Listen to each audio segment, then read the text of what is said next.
여러분 안녕하십니까. 5.18 40주년을 맞아서 문재인은 5.18의 발포 명령자와 그리고 헬기 사격자를 찾아라, 그리고 진실을 규명하라 라는 지시를 내렸습니다.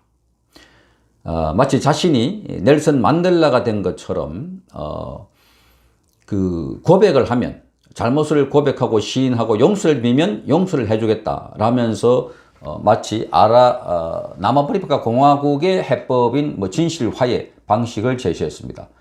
그러면서 끊임없이 5.18 세력들에 대한 적대적인 언사를 끊이지 않고 있습니다. 지금 전두환 전 대통령의 기형물, 모형물을 만들어서 시내 백주에 끌고 다니면서 그야말로 조리 돌림을 하고 있고, 또 구력동상이라고 해서 심지어 어린이까지 데리고 가서 전두환 전 대통령이 꿇어 앉아서 손을 묶은 채, 뒤로 묶은 채 포박당하고 있는 그 모습에 마구 신발 등으로 폭행을 해서 화를 풀고 있는, 스트레스를 풀고 있는 이런 장면들을 볼 때 지금 이 나라가 정상적인 체제이냐, 마치 혁명을 하고 있는 과정이 아닌가 하는 생각이 듭니다. 그만큼 5.18은 일방적으로 군에 의해서 민간인이 학살됐다. 그래서 많은 사람들이 죽어나갔고, 그래서 그건 이 군부 정권에 씻을 수 없는 그야말로 학살, 그죠? 그런 용어로 계속해서 공격을 해왔습니다. 그런데 제가 오늘 영상을 하나 봤는데, 이건 뭐 여러 가지 다각도로, 그래서 5.18은 다각도로 봐야 된다.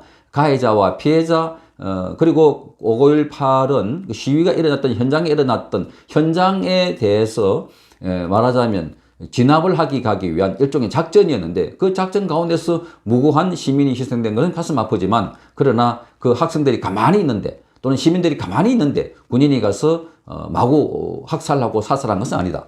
그런데 오늘 이 북한에서 방송을 했던 당시 5.18 당시의 동영상이 하나 있습니다. 이걸 보면 그때 시위 현장을 수비하고 있던 전경들 사이에 버스가 마구 다니면서 전경들을 그대로 갈아버리는 그런 장면들이 포착이 됐습니다. 이걸 한번 보시죠. 그러니까 5.18은 일방적으로 군인에 의해서 희생된 상황들이 아니라 시위자들도 무장을 했거나 또는 진압하는 군인에 대해서 많은 공격을 했다 하는 그 단면을 볼 수가 있습니다. 제가 본 이 영상을 잠깐 한번 보시겠습니다.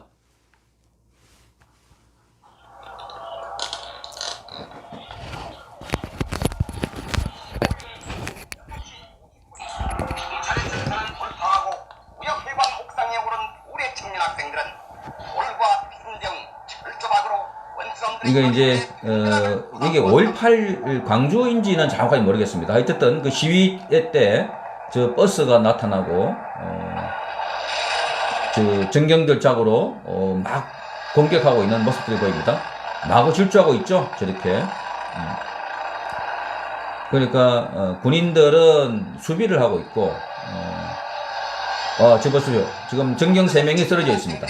저 버스가 바로 저 전경이 있는 곳을 갈아버리기 때문에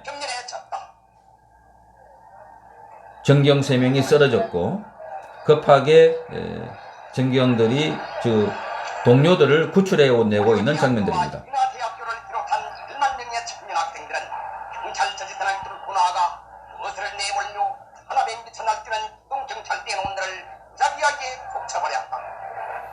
기동경찰대 놈들을 무자비하게 덮쳐버렸다. 이렇게 북한 방송이 하고 있습니다. 애국이냐 하는 시각이 압제와 탄압에 항거하여 연이 일담한 남조선 청년 학생들의 투쟁은 군사파초 체제를 흔들며 원주들을 전멸케 했다.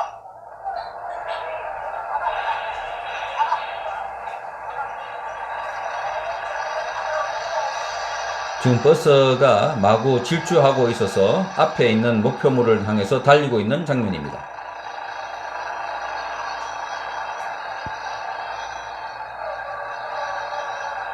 경찰들이 피하고 있고 도망다니고 있는 상황들입니다. 이 장면이 북한 조선중앙TV를 통해서 방송된 겁니다.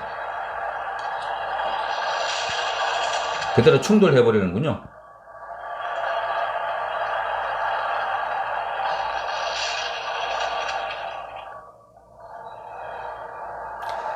자, 저 장면이 바로 여러분 무법천지 그 자체 아니겠습니까?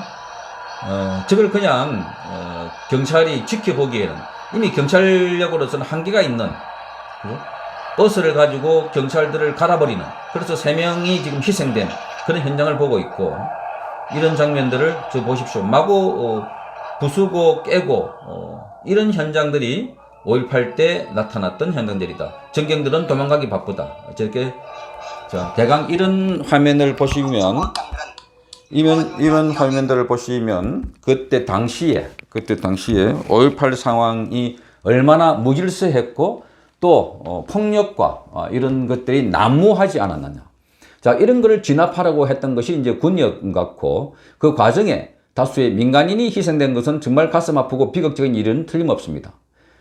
그러나 아까 조금 전에 본 것처럼 마구잡이로 경찰들을 깔아문대 가지고 죽게 하거나 다치게 한 사건, 또 민간인들이 파출소를 습격해서 많은 무기를 탈취해서 무장했던 사실, 이미 몇 차례 제가 이 그림들을 보여주는 바 있습니다만은, 이걸 보면 이 5.18 때 그저 시민들이 가만히 있는 상태에서 당한 것이 아니라 무장하고 저항하고 했던 그런 상황들에서 우리 군경이 또한 다쳤던 상황들이어서, 그래서 이거는 진압을 하지 않으면 안 되는 국가 중대한 빌란 사태였다 하는 점에는 그 당시에 많은 사람들이 동의를 했던 사건 아니겠습니까? 자, 이게 보면 이렇게 무기가 있던 현장, 무기 보이시죠? 무기 이렇게 무기로 갖고 있었고, 그 다음에 또 이 사진을 보면 이렇게 기관총까지 이렇게 보였던 현장들이 있습니다. 기관총까지.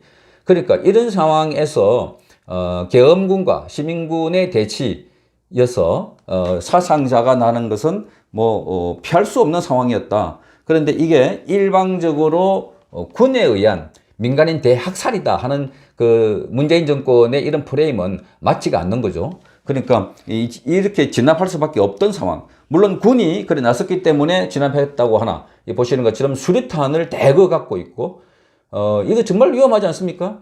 민간인뿐만 아니라 군뿐만 아니라 민간인에게도 많은 살상을 가져올 수 있는 이런 위험한 살상 무기들을 갖고 있었던 이 상태에서 우리 군이 진압을 했던 그런 상황들이었는데, 이걸 일방적으로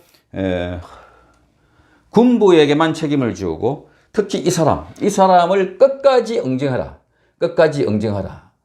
살인마라고 지칭하면서 이렇게 프레임을 씌워서 한쪽으로 몰아가고 있는 것이 5.18이 진상이 아니다.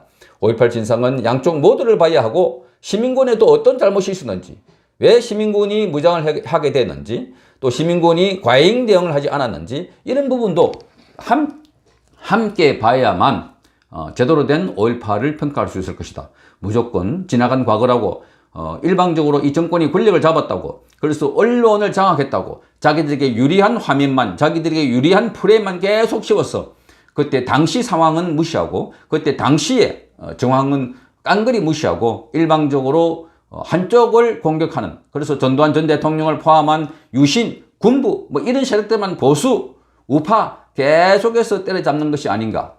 그건 정치적으로 5.18을 다시 한 번 더 이용하는 것이 된다. 5.18에 대한 새로운 평가는 정말 균형적인 시각에서, 정말 객관적인 시각에서 평가를 해야만 국민들이 수긍할 것이다 라고 판단됩니다. 성창경 TV였습니다.